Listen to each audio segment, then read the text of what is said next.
Fire itself has no smell.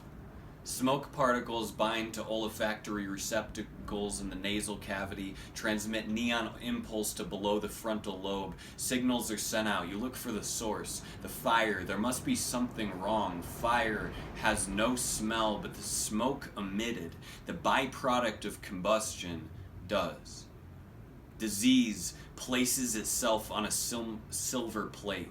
A quivering mass of psychic material, an invisible haunting by a familiar ghost. Doctors point at me, their bug eyes looming, faces masked to stave off infection. I was a gibbering maw, a drainage shunt. Don't listen to what it says. The important thing is, here, just look at the wiring.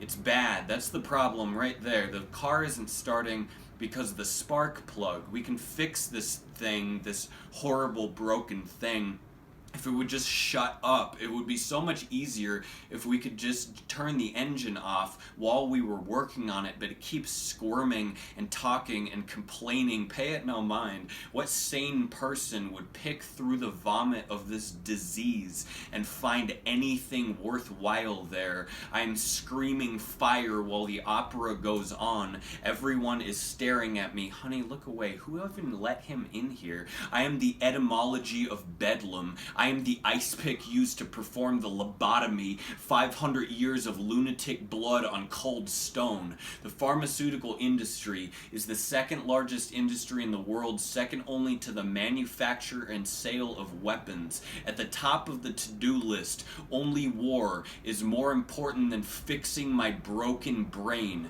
I know the knowing look sane people share between each other when I am ranting, when I turn into a pile of quivering smallness and something I think is beautiful is coming out, like, look, it can talk. This brutal sledgehammer of a mind makes me who I am. I can pass for sane most days now, but it was not always this way.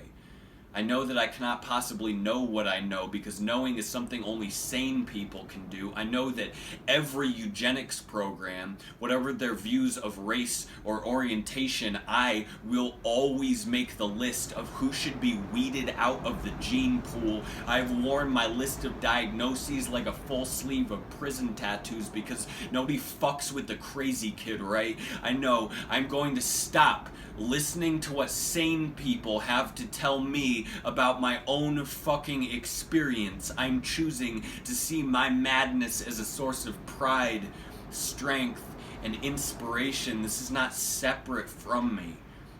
Whatever love and genius I have is part of it. I am holding my madness, cradled, glowing in my grateful arms. All you see is the smoke, not the bright flame causing it. The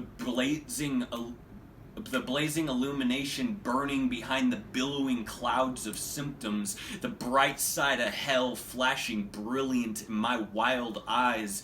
The brighter the light, the deeper the shadow, the bigger the fire, the darker the smoke.